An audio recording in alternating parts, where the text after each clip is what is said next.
y con la realidad, con lo que otros a diario te ocultan, con lo que otros a diario te disfrazan para no mostrarte la realidad. Aquí, en Minuto 1, en C5N, diariamente te mostramos la realidad.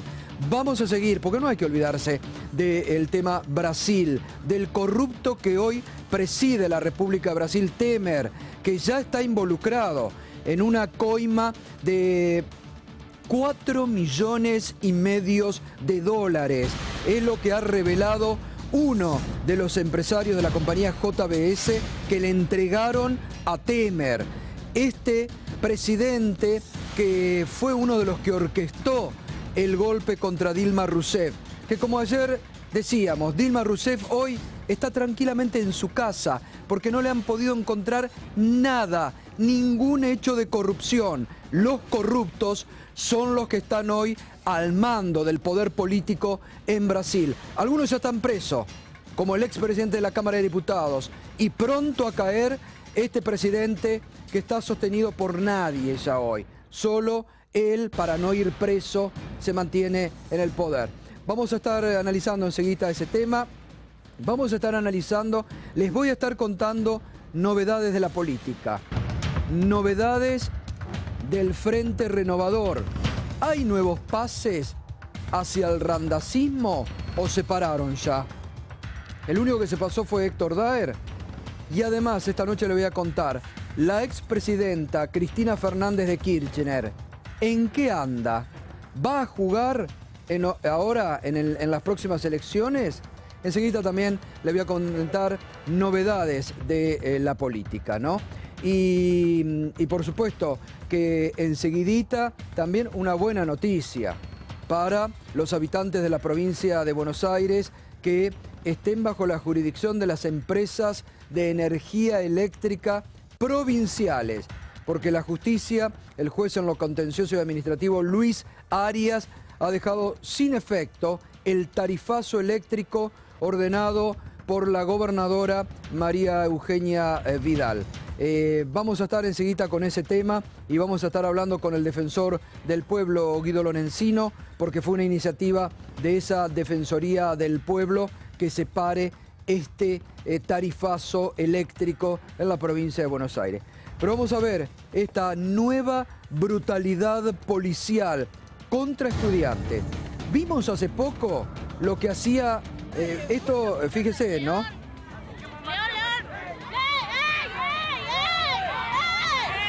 Miren la brutalidad, la ferocidad.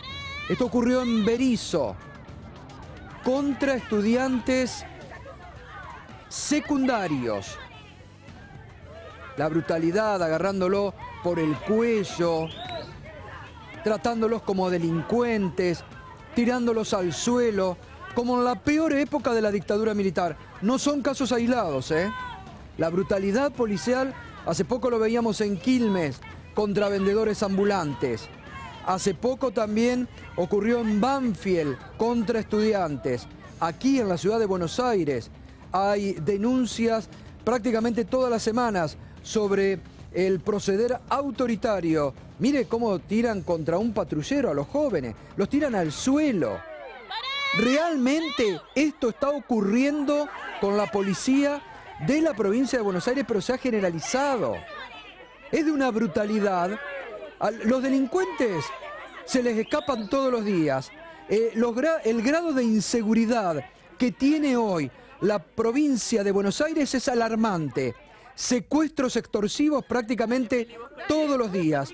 Ahí el ministro de Seguridad, Cristian Ritondo, parece no ocuparse, pero parece que manda a las fuerzas policiales que no pueden con los delincuentes, que no pueden parar con los secuestros extorsivos cotidianos que hay en la provincia de Buenos Aires, y van contra unos chicos, unos pobres chicos que estaban allí manifestando, ni siquiera, porque venían de un procedimiento y se metieron de prepo en el colegio. Esperemos que tenga algún repudio de las autoridades de la provincia de Buenos Aires, ¿no? Esperemos. Hoy además hablaron los chicos después. Nosotros el día de ayer arrancamos con una asamblea en la escuela donde se decidió manifestarnos de manera pacífica a la intendencia de acá de Berisso.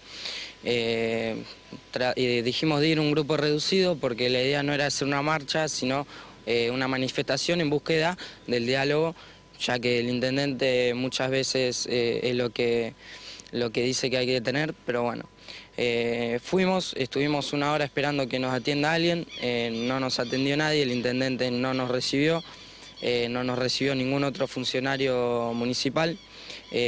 Había pasado el hermano de Jorge Nedela, que es el intendente, pasó Leandro Nedela, que también es funcionario del municipio.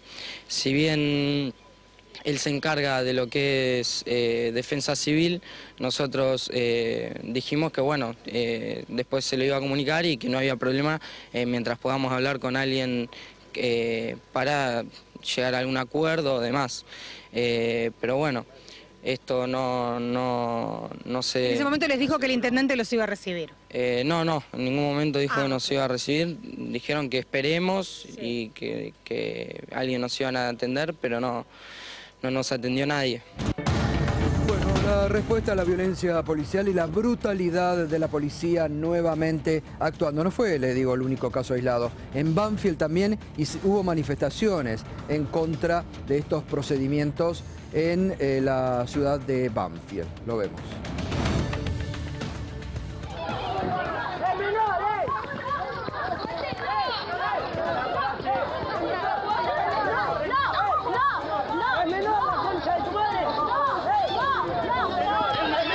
Ahí está, otra vez las fuerzas policiales ingresando a un colegio, llevándose detenido a un menor, a un estudiante. Hace poco ocurrió en San Martín, donde se llevaron detenido a un profesor que no quiso identificarse. Es decir, parece que ahí están ingresando a la escuela, ingresando al colegio. Bueno, obviamente que armados además, ¿no? ¿Qué tiene que hacer la policía? Los echaron los docentes. Los docentes fueron los que los echaron a los integrantes de la policía de la provincia de Buenos Aires. Ahí están, miren los patrulleros y todo, ¿no? Están provocando. Estos son actos de provocación cotidiana que están realizando. Ahora, reitero, los delincuentes gozan de libertad. Robos, asaltos, secuestros extorsivos todos los días en distintos puntos. Y hoy, bueno, hubo esta manifestación por las calles de Banfield en repudio para este proceder de la policía de la provincia de Buenos Aires.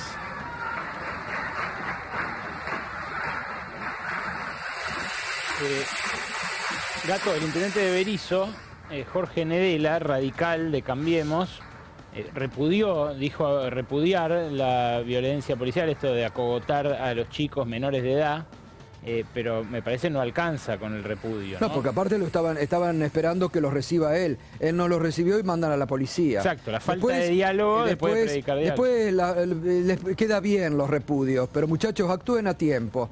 Contra los jóvenes, la verdad que no tienen por qué ir con este grado de violencia generalizado que parece que les están bajando la orden. Contra los estudiantes, les digo, no son casos aislados realmente. Mire, estamos hablando de Berisso, estamos hablando de Banfield, en San Martín el otro día, donde se llevaron detenido a un profesor, lo tuvieron detenido por varias horas. La verdad que cuando uno ve todos los días que hay secuestros extorsivos que no resuelven, índices de inseguridad en la provincia de Buenos Aires. Acá está el concejal Hernán Lecher, que es de San Martín. Digo, ustedes también lo viven ahí, la inseguridad en el territorio de San Martín, ¿no? Sí, efectivamente, y vos decías el caso de este docente que llevaron detenido.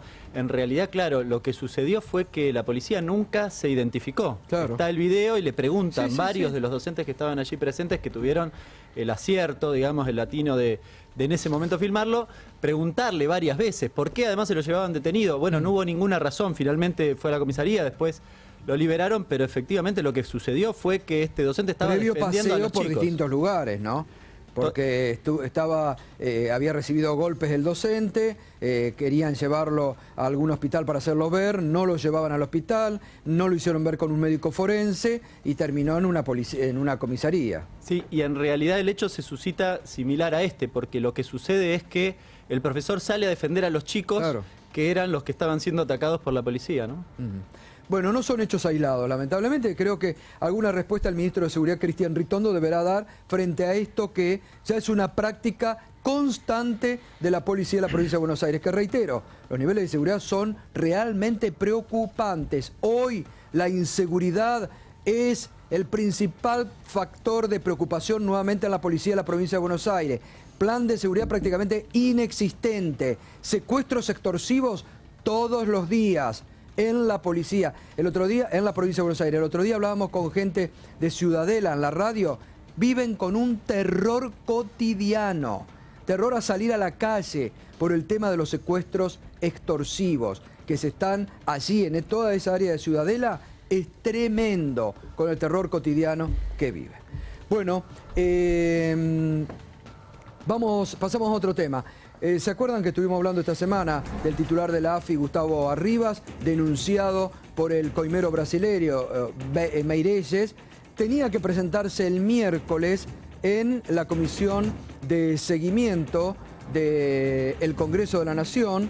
No lo hizo, desafió a esa comisión, pero sin lugar a dudas fue a la cancha de San Lorenzo. Mire, ahí está, el señor de gorrito es el titular de la AFI, Gustavo Arribas, que sí tuvo tiempo para ir a la cancha de San Lorenzo a gritar los goles de su cuadro San Lorenzo. Allí está, en la tribuna, muy contento, se lo ve, despreocupado. No se le conocía la afición al Ciclón, a Arribas, pero... Sí, a las transferencias de jugadores, claro, ¿no? Eso sí, es más que afición, es un gran negocio que llevó adelante él y ahora lleva adelante su hijo. Pero la verdad que, fíjate el desparpajo, ¿no? Sí, totalmente. Es muy, muy interesante esta imagen. Es un video que, la verdad, delicioso para periodísticamente. Y la valentía, además, de quien lo filmó, porque imagínate, es el jefe de los espías. Podía tener tranquilamente de alrededor gente cuidándolo, ¿no?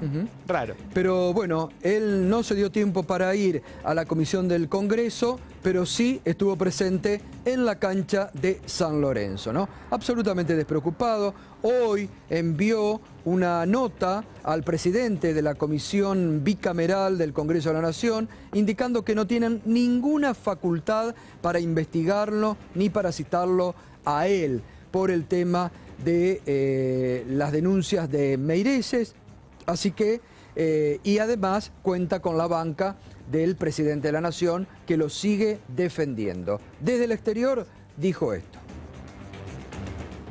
Turiol lo separó preventivamente y Arribas no, es lo que se pregunta mucha gente. Porque había una denuncia que merecía ser investigada, que llevaba una cantidad de pruebas contundentes, y del día cero, en lo de Arribas, no ha habido ninguna prueba contundente de nada. Entonces es como demasiado arbitrario, y ya encima la justicia falló en la primera instancia. Ahora vuelve a haber un testimonio de un señor Meirelles, que quién sabe quién es Meirelles. Lo único que sabemos es que está acusado de delincuente, así que la verdad que qué valor puede tener el testimonio de él sin ninguna prueba. Pero igual estamos tranquilos, seguirá el proceso.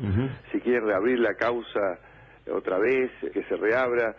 Igual están marcando un camino de bastante, una vez más, ¿no? La procuradora del Tesoro, la procuradora General de la Nación, la doctora Gil Cardoso, con algunos fiscales, un camino muy arbitrario, fuera de todos los protocolos que hay judiciales, cuando en realidad el 1 de junio, Ari, dentro de muy poco, estamos todos ansiosos por ver que cuando se den públicas las delaciones de Odebrecht, ahí sabremos exactamente quiénes cobraron en Argentina por los contratos que recibió Odebrecht en el gobierno anterior. Yo diría que estemos todos tranquilos, que a partir del 1 de junio vamos a saber la verdad de lo que pasó. Bueno, llama la atención, ¿no? Porque el presidente, cuando algún fiscal investiga, toca algo cercano al poder, el presidente se exalta. Para el presidente rompen los protocolos. Cuando es del otro lado está todo bien. Ahora, llamativo esta visión que de la justicia argentina y de la justicia en general tiene el presidente de la Nación. Cuando lo investigan a él o a algún integrante, pareciera que no Porque claro, después los presionan a jueces, presionan a fiscales, los amenazan con el juicio político, con echarlos, con la persecución de los servicios. Eso es lo que hace el gobierno. Por eso también estas advertencias del presidente, a ver quién se anima a investigar, hacen cosas que no corresponden. Como cuando investigaron los Panama Papers que decían, se empezaron a meter con mi vida privada. Bueno, porque él como empresario y su FAS todavía tiene muchas cosas que explicar el presidente, pero le molesta al presidente de la Nación que la justicia independientemente actúe. Por eso después las presiones sobre la justicia. Leandro Santoro quería decir algo sobre este tema de Arribas. Porque, a ver, la gente tiene que saber que el presidente de la Nación, cuando en su rol de empresario, tuvo durante muchísimos años una empresa constructora, que era IEXA, Sociedad Anónima. Bueno, IEXA, Sociedad Anónima, hizo alianzas, UTE, Unión Transitoria de Empresas, con Odebrecht durante muchos años. O sea, ganaron la licitación del soterramiento del Sarmiento. El presidente se preguntaba, yo no entiendo la vinculación, creo que usaba la palabra linkear, entre Rivas y Odebrecht. Bueno, es IEXA. Evidentemente, Arribas funcionaba como valijero del presidente de la Nación, representante intermediario en Brasil, porque el señor Arribas vivió en Brasil durante 10 años, entre la empresa Odebrecht y la empresa IEXA, propiedad de Mauricio Macri. Además hay que tener cuidado, porque ahí el presidente está anticipando algo, una operación de prensa que se está armando, cuando dice a partir de junio vamos a saber. Lo que algunos jueces o fiscales estaban tratando de hacer con Odebrecht, hacer algo similar al Brasil, se está frenando mucho en la Argentina. Se está frenando, ojo, porque pueden entrar empresas o personas que el presidente conoce mucho, muy cercanas a... Entonces, hay que tener cuidado con lo que salga a la luz, que no vaya a ser parcial. Además, todo el tema para hacer un proceso similar al del Brasil, acá en la Argentina hoy por hoy está muy frenado, reitero, esta es la información que yo tengo. Y justamente lo frena el gobierno por miedo, por temor a que aparezcan, salten figuras muy cercanas al presidente de la Nación, por lo que justamente está diciendo Santoro. Pero vos pensá, Gato, una cosa. O sea, a ver, la familia Macri tiene una empresa constructora y en el año 2006 la familia Macri estaba al frente, porque en el año 2007 se la venden a Calcaterra, el primo hermano. Sí. Bueno, es la familia Macri la que hace el acuerdo con Marcelo Odebrecht. Y te quiero agregar otro dato además. La familia Macri tenía empresas constructoras en Brasil y formó parte de un montón de licitaciones en San Pablo y en Brasil, donde hizo alianza con Odebrecht. O sea, la compañía constructora más corrupta del mundo, porque Odebrecht está caracterizada así, digamos, por eso avanza tanto la justicia en Brasil, porque en realidad es un problema que afecta a por lo menos 12 países en América Latina. Era la principal aliada de la empresa constructora del presidente. Y esto ellos no han dado ningún tipo de explicación. Bueno, y llamó mucho la atención en las últimas horas. Se había anunciado, acá lo anunciamos incluso, que el ex gobernador de la provincia de Córdoba, José Manuel de la Sota, iba a ser candidato a diputado nacional. Misteriosa y llamativamente, José Manuel de la Sota se bajó de un día para el otro de la candidatura. Bueno, porque fue embajador en Brasil y hay muchos años. Claro, fue embajador en Brasil y se lo vincula mucho con el lobby vinculado de Odebrecht. O sea, el problema de las grandes empresas constructoras es un problema mundial, está claro. Son pulpos, ¿no es cierto?, que se cartelizan en el marco de la Cámara de la Construcción y después corrompen gobiernos en toda América Latina para obtener jugosos contratos que son los que financian después la campaña de estos partidos de derecha. La diferencia entre Brasil y Argentina, que como bien decís vos, acá es muy difícil avanzar, es concretamente que acá no se va contra los privados. Allá en Brasil se fue contra los privados. Bueno, acá se va contra los funcionarios, pero cuando se quiere abrir la cajita para ver quién fue el privado que puso el billete para sobornar, todos miran para otro lado y se hacen los tontos. Bueno, el filósofo presidencial y asesor presidencial Rosichener se metió a opinar sobre Spinetta, llamativo lo que opinó, ¿no? Y además de por qué los artistas no quieren al gobierno de Cambiemos. Muy provocador. Si un Spinetta tocaría para Macri. Supongo que no, porque el nivel de prejuicio del mundo artístico, el nivel de ignorancia y de resentimiento es enorme. Incluso Luis Alberto podría tener. Sí, yo lo adoré, fue tal vez mi amigo más cercano en la vida. Y cuando hablábamos de temas políticos, yo sabía que él tenía como simpatía, él, digamos, por familia y por tradición era más bien radical, ¿no? Pero como todo artista popular, y todo artista demagógico, digamos, tiene una relación con lo masivo un poco extraña. No sé si de conveniencia o de seducción. En todo caso, él había estado con Néstor, etcétera, y yo decía, pero Luis, es todo mentira. Estos tipos están haciendo tal y tal. Bueno, o sea, no hablemos, ¿no? O sea, pasamos a otro tema. No era, él, digamos, básicamente un artista popular no entiende la política, porque está cortado por otro patrón y tiene una involucración con la política muy ligada a los símbolos, casi considerando una especie de fantasía. Bueno, Rositner, que ha dicho que no sabe para qué le pagan el sueldo de asesor, él lo ha dicho, no inventamos nada nosotros, que no sabe para qué le pagan el sueldo de asesor presidencial, que provoca habitualmente, que tiene muchas definiciones, lo hemos tratado, provocadoras realmente, en algunos casos hasta discriminatorias, pero... Y llamativo, ¿no? Que trate a la colonia artística de la Argentina o a los músicos de ignorantes. Este es el mismo funcionario o la misma persona que dijo que había eliminado el pensamiento crítico en la Argentina. O sea, es una persona que realmente la está pifiando por donde se lo mire. Y se dice que es un intelectual, cambiemos. Bueno, hoy podés acompañarnos con el hashtag Tudo Ilegal, para referirnos a la situación de Brasil, para lo que está viviendo Brasil, para las coimas que están relacionadas directamente con el presidente Temer, ¿no? Les decía recién también, una buena para los habitantes de la provincia de Buenos Aires, que viven en las jurisdicciones de las empresas provinciales de energía eléctrica. Atención, no todos, porque hay quienes están bajo la órbita de Edenor y de Edesur, ¿no? Es para los usuarios de EDELAP, EDEA, EDES y EDEN. Sí, son 4. No cayó la bolilla, si no te cayó la bolilla, sonaste. Son las empresas provinciales de energía eléctrica.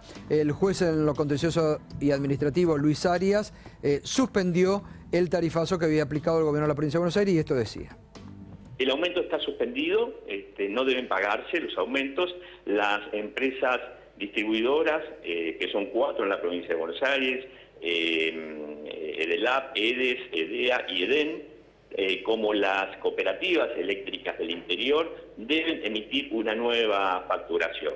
Pero es muy probable que si llega a la Cámara haga lo que vino haciendo desde un primer momento en que asume este gobierno, que es revocar absolutamente todo lo que se decide en contra. Lo que está en debate es, en definitiva, la razonabilidad como uno de los requisitos de la tarifa. La tarifa no puede aumentar ilimitadamente, debe tener en cuenta la capacidad de pago de los usuarios. Bueno, fue una iniciativa esto del defensor del pueblo de la provincia de Buenos Aires, Guido Lorenzino, que lo tenemos en línea. Buenas noches, Guido, ¿cómo está? ¿Qué tal, Gustavo? ¿Cómo va? Buenas noches. Bien, bueno, la presentación que ustedes hicieron ha tenido ya el primer eco en la justicia. Sí, sobre todo lo que decía el doctor Arias, nosotros creemos en la razonabilidad. Sabemos que hay que actualizar los valores de las tarifas, sabemos que hay que mejorar los servicios públicos. Ahora, no puede ser solo a costa del bolsillo y mucho menos cuando no guarda proporción el aumento que se propone en todos los servicios en general, en este caso promedios entre el 60 y el 100%, cuando están discutiendo o estamos discutiendo paritarias del 20%. Entonces nos parece que la razonabilidad y la proporcionalidad, dos principios básicos, no están tenidos en cuenta en todo lo que hubo de plan de aumento de tarifas en los últimos 16 meses. Usted lo comparaba también, por ejemplo, con aumentos de peajes que se han dado en la provincia de Buenos Aires, ¿no? Exactamente, mire, nosotros planteamos lo mismo en el tema del peaje, fuimos a la audiencia y estamos esperando que salga el cuadro tarifario, y si sale con los valores que ellos proponen, que también el promedio es del 90 y 80%, también vamos a ir a la justicia, porque la discusión acá, Gustavo, es más profunda.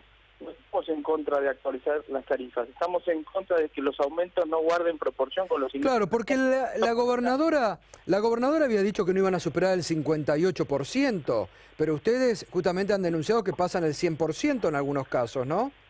No, totalmente, por eso digo que el debate es profundo y celebro que esto nos sirva para un debate mayor. El lunes vamos a pedirle al doctor Arias que convoque una audiencia con el gobierno provincial, porque queremos discutir el cuadro tarifario, no nos alcanza la medida cautelar. La medida cautelar es un buen primer paso para discutir la cuestión de fondo, de qué manera financiamos los servicios públicos y de qué manera la actualización de las tarifas guardan proporción con los ingresos de la gente. Así como se está haciendo, no. Nos vamos a presentar en todos los ámbitos y lo vamos a discutir porque estamos totalmente en contra. ¿Cómo le va, Lorenzino? Alejandro Berkovich acá. El planteo de los peajes es quizás más justo todavía porque los peajes sí subieron durante esta última década y no como la luz que en muchos casos se atrasó respecto a otros precios. ¿A qué peajes se refieren con el planteo? ¿A los de los accesos? ¿A los de la...? Los que administra AUBASA. AUBASA administra la autopista Buenos Aires-La Plata, lo que es el corredor atlántico, ruta 2 y 11, y las que se conectan con la 2 y la 11, y ahora se pretende un peaje en la ruta 6, que nosotros obviamente estamos preparando el planteo judicial para evitar que AUBASA coloque las cabinas que está haciendo en este momento en la ruta 6 y que la ruta 6, que fue financiada por la provincia, que aún no está en condiciones, termine haciendo lo mismo. Una empresa del Estado vuelve a cargar sobre los usuarios el costo del mantenimiento. Estamos en contra, me parece que requiere que el gobierno provincial, el nacional, pero en particular en este caso el gobierno provincial, sea un poco más creativo a la hora de financiar su gasto y no pensar que siempre tienen que ser los usuarios los que costeen todo este esfuerzo, ¿no? Y en el caso de la electricidad, última por mi parte, en Edelap, que tuvo cortes tremendos en los últimos meses, ¿influyó eso en el planteo que ustedes le hicieron, en el fallo de Arias, del hecho de que Edelap, esta empresa que tantos cortes tuvo, sea una de las que más aumentos proponía? Mire, Alejandro, los servicios públicos en la provincia de Buenos Aires hace muchos años que son malos. El tema es que ahora son malos y caros, entonces me parece que lo que hay que hacer es mejorar los servicios, pero que no sea a costa solamente del bolsillo de la gente. Por eso la proporcionalidad y la razonabilidad que planteamos nosotros y que el juez recepcionó tiene que ser la matriz sobre la cual se trabaje el tema ¿no? Bueno, gracias, Guido.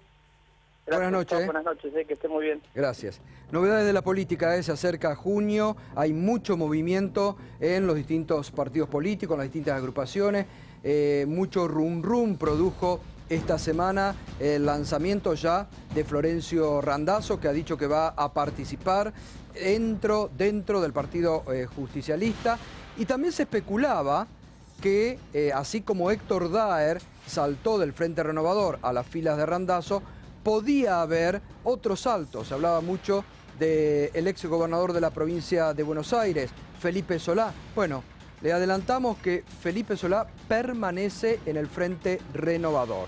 Felipe Solá no se pasa a las filas de Florencio Randazzo. Lo mismo ha determinado en las últimas horas Facundo Moyano, que ha dicho que sigue en el Frente Renovador.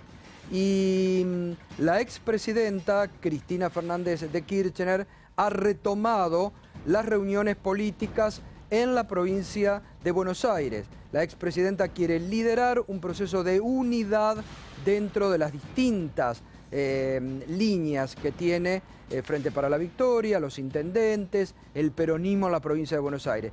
Ha comenzado con reuniones con los intendentes, con todos los intendentes. Ayer, por ejemplo, se reunió con el intendente de Avellaneda, Jorge Ferraresi, y Luis Seco. Ferraresi decía lo siguiente. Frente a todos estos movimientos, ¿cómo va a jugar si juega la expresidenta Cristina Kirchner? Siempre juega, por supuesto, lidera y conduce este proceso del Frente para la Victoria de la provincia. Así que lo que pasó el otro día, la verdad que llamó mucho la atención. Esto nos obliga, ¿no?, a generar una unidad desde otro lugar, una unidad distinta. Primero, reagruparnos como un espacio que tiene indiscutiblemente el liderazgo de Cristina, y se habló de impresentables, ¿no? Y la verdad que impresentable es acompañar todas las políticas o todas las leyes que permitieron que el gobierno avance en contra de nuestro pueblo. Por favor, piden la unidad, pero la unidad para ponerle un freno al avance de este gobierno. Claro, pero la unidad en torno a quién. Y por eso, pero no es en torno a quién, por eso digo, y es en torno a Cristina. Es esto una cuestión clave y totalmente definitoria. Esto lo hemos armado en estos días. Ayer estuvimos reunidos con ella, justamente esto es lo que estuvimos hablando, y en esta cuestión que estuvimos hablando es lo que vamos a ir a trabajar, para eso reagrupar nuestro espacio a partir del liderazgo y la construcción de Cristina como conducción de este proceso electoral, y Cristina va a ser protagónica de esta situación. Así ¿Protagónica significa que va a ser candidata? Podrá ser o no, eso no importa, pero va a protagonizar esta construcción. Bueno, la semana próxima la expresidenta se va a reunir con todos los intendentes del denominado Grupo Fénix, y también se va a reunir en los próximos días con los intendentes del Grupo Esmeralda, muchos de los cuales están trabajando con Florencio Randazzo. La expresidenta, cuando habla de unidad, dice, y están trabajando muchos intendentes, en torno a un documento hipotético que se está hablando de 12 puntos de lo que quieren hacer para llegar al Congreso de la Nación y qué pautas para realizar desde el Congreso de la Nación, desde el presente y hacia el futuro, frente a lo que cree la expresidenta será una profundización del plan de ajuste del macrismo para los próximos meses. Frente a eso, han determinado en estas reuniones que están realizando con los intendentes que hay que elaborar una propuesta, que algunos hablan de 12 puntos, con aspectos centrales de la política económica, social, previsional, donde hay mucha preocupación, para justamente liderar ese proceso de unidad. Dicen, ¿para qué quieren ser algunos candidatos? ¿Para hacer después la gran bocio? Eso no sirve. No se pueden permitir más bocio dentro del Frente para la Victoria. Entonces, lo que muchos buscan es la firma de un documento que los obligue a determinados puntos desde el Parlamento Nacional, obviamente teniendo en cuenta que el adversario que está enfrente es Mauricio Macri y no ningún integrante del justicialismo. En eso están trabajando también por estos días y con estas reuniones de los intendentes. Bueno, muy bien, nos metemos nuevamente en el tema Brasil. Aquí tenemos, además, bueno, de Leandro Santoro y de Hernán Lecher, dos especialistas. Está Luciana Rosa, que es periodista, colega nuestra, brasileña, ella de origen, aunque hace ya algún tiempo que está en Buenos Aires. Y Marcelo Falac, colega de ámbito financiero en el tema internacionales, ¿no?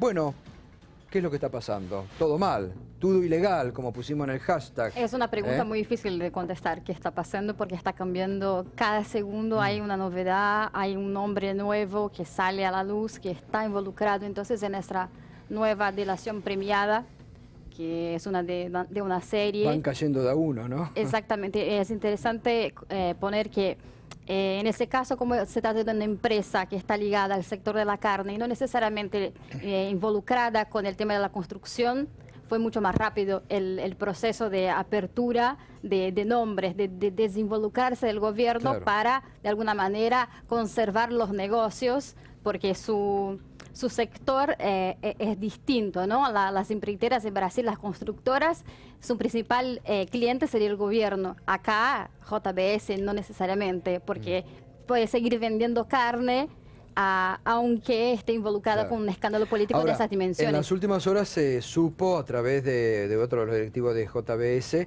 que Temer había recibido $4,5 millones. Ya están hablando de Temer en persona, ¿no? Claro, ya cada vez más se acerca a la figura del presidente, más allá de los audios y de lo que haya sido su brazo derecho, digamos, las imágenes que salieron a la luz ayer de él con 3 valijas de dólares que serían para claro, mantener el silencio, ajá, de Cuña, claro, que ya está entonces en la cárcel por el tema de corrupción. ¿Y qué se sabe también te involucro, que se sabe también de esta supuesta aporte a las campañas de Lula y Dilma? Estamos hablando de 50 millones de dólares para Lula y 35 millones de dólares para la campaña de Dilma. Se estaban hablando en 150 millones de dólares. Son 70 para la campaña de Dilma y 80 para Lula.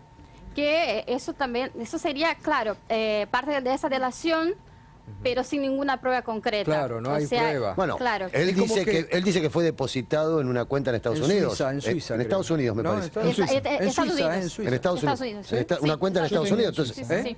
Yo tenía en Suiza. Yo leí en Estados Unidos. Lo que pasa es que justamente me parece que... Un offshore en Suiza. Sí, un offshore en Suiza. Yo también tenía la misma información. Lo que pasa es que es llamativo que cuando acorrala a Temer sale lo de Lula y Dilma. Bueno, Gustavo, ¿no? una de las cosas que están flotando en el aire es que después de toda esta acusación a Michel Temer, lo que puede venir es la prisión de Lula da Silva. Claro, o sacarlo, ¿no?, de... Tiene 5 procesos. Sacarlo. O por lo menos impedirlo de concurrir a la presidencia. Bueno, eso es como el principal objetivo. Ese es todo un tema. Eso es todo un tema porque depende cuál sea el desenlace de la crisis. Si las elecciones se realizan en octubre del año que viene, como está previsto, supuestamente no darían los tiempos para inhabilitar a Lula. No puede en condiciones de competir. Ambiente social aparte, que esa es toda una cuestión que todavía me parece que no está clara, ¿no? Ahora, si supongamos ahora renuncia en los próximos días, como se supone Temer, y se convoca a elecciones, es el Congreso el que tiene que elegir presidente. Bueno, vos lo sabés claro, mejor. ese es un tema muy, muy delicado, porque el Congreso es el Congreso más conservador desde la dictadura militar de Brasil. Entonces, está en las manos del Congreso ahora decidir si aprueba o no aprueba la enmienda, que sería la que daría la oportunidad de que se hicieran elecciones directas y no indirectas en Brasil. El presidente de la Cámara, que debería asumir interinamente, es hombre del presidente Michel Temer. Y aparte está nombrado en la Lava Jato también, y el consiguiente también, que es el presidente del Senado. Entonces, es como todos están involucrados todos están investigados. Perdón, hay un run para hay un run que dice que se puede instaurar una especie de golpe de Estado interno para dilatar las elecciones hasta el 2020 y que asumiría el presidente de la Corte o el segundo de la Corte, pero se está hablando de eso porque lo que dicen es que es imparable Lula, que Lula va a ganar las elecciones. Bueno, que no hay puede competir, Mariano.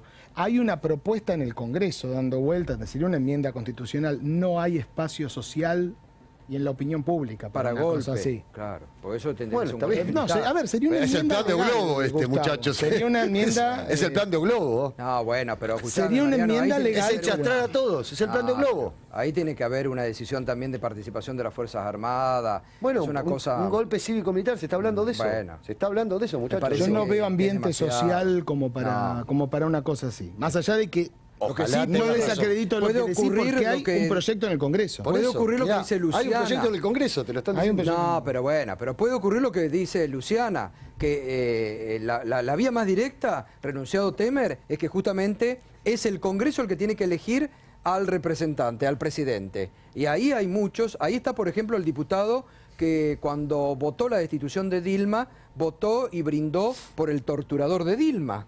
Y ese es uno de los hombres que dicen que puede quedar de presidente. Él es uno de los que mejor miden las encuestas. Está, es la última que vi, Datafolia, Lula 30, Bolsonaro. Marina Silva y Bolsonaro, este hombre que vos mencionás. Además, una dictadura 14, religiosa, 15. que es de la bancada religiosa de Brasil. Bolsonaro fue el que juró, el que brindó por votó por el emblema de las torturas en la dictadura, pero no, aparte es un hombre homofóbico, defiende la tortura, o sea, todo lo que uno puede imaginar como una caricatura de la ultraderecha. Pero también le puede tocar el corazón de esa ultraderecha, traer o prometer volver el orden a Brasil, ¿no? Que ahora está caótico. Hoy Cristina Kirchner escribió en Facebook, ¿no? Algo que anoche empezamos a debatir acá. Como Globo, que lo apoyó, ahora le quitan. Dice hoy la expresidenta, la tarea de Michel Temer está cumplida y en consecuencia también su mandato como presidente está a punto de concluir. El verdadero propósito de quienes lo llevaron hasta el sitial de la presidencia fue, en primer lugar, garantizar el golpe parlamentario contra Dilma Rousseff. Luego, una vez en el cargo, Temer debía habilitar los caminos institucionales y legales para desandar lo hecho por el gobierno del PT y sus aliados. En otras palabras, echar por tierra las conquistas de derechos construidas durante los gobiernos de Lula y de Dilma. Varios pasos fueron dados en esa línea, otros fueron frenados. Temer estaba en camino a introducir profundas reformas en el régimen laboral, pero lo que dice después reproduce una nota de página 12 ayer de Washington Uranga, donde dice, a Temer lo usaron como un forro y ahora lo echaron. ¿No les queda claro? Una camisiña en términos de Brasil. A ver, Gustavo, la reforma previsional es la joya de la corona de las reformas que se están pidiendo. Hace un rato hay declaraciones, para mi gusto, impactantes del ministro de Hacienda, Enrique Meireles, que fue el hombre, un ex Bank Boston que Lula puso en el Banco Central como un guiño a los mercados financieros y dijo, aunque Temer renuncie, yo estoy dispuesto a seguir en el Ministerio de Hacienda, y es uno de los hombres que se menciona como un presidenciable. Pero ahí hay todo un problema legal también. Nadie puede ser levantarse una piedra, aparece un Meireles, ¿no? Sí, pero nadie puede ser presidente si no renuncia 6 meses antes al cargo que tiene. Marcelo, corregime si me equivoco. Justamente esos guiños de Lula en su momento a los mercados, la política monetaria estricta de tasa de interés altísima que siguió, y después el ajuste fiscal de Dilma, con Joaquín Manos de Tijera, otro ex Wall Street que metió de ministro de Finanzas, de Hacienda. ¿No ayudaron a socavar la base social del Se PT? lo dijo Lula, Alejandro, le dijo, nunca nos van a querer los que nunca nos quisieron y nos van a dejar de querer aquellos a los que representamos.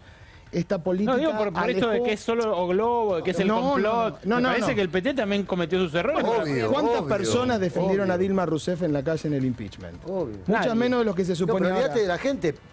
Dinamitó su basamento político, dinamitó el Congreso que la tenía que defender. Si no parece muy que son los medios solos, ¿no? Es muy interesante. Los medios es interesante. O Globo puso presidente en Brasil. No, pensé que había mencionado solo a los medios. No, pero escúchame. Pensé que había mencionado solo a los medios. te hagas el pícaro. Se hace el pícaro. Perdón, pero o Globo puso a Collor de Mello como presidente. Es muy interesante. Perdóname si diciendo. Es interesante, Gustavo, es muy interesante la coincidencia de las agendas políticas de ambos gobiernos, del gobierno brasileño y del gobierno argentino. Vea cómo están hablando de reforma previsional allá y reforma previsional acá. En congelamiento del gasto. A ver, pero no es solamente eso, porque este gobierno tiene en carpeta un paquete de medidas que llaman reforma de segunda generación si ganan las elecciones. Y eso es reforma del sistema previsional, reforma laboral, congelamiento del gasto público, reforma del Estado. La diferencia es que allá, digamos, tienen que articular mayorías parlamentarias y Temer tiene muy poca popularidad. Entonces, uno de los ¿por qué le deja de servir al bloque de poder Temer? Porque tiene 7% de popularidad, no tiene capacidad para garantizar las mayorías parlamentarias que permitan hacer las modificaciones en las reformas, digamos, jurídicas que hacen falta para que en definitiva, digamos, los grupos que lo pusieron... Igual, Leandro, ojo con eso porque hay una pelea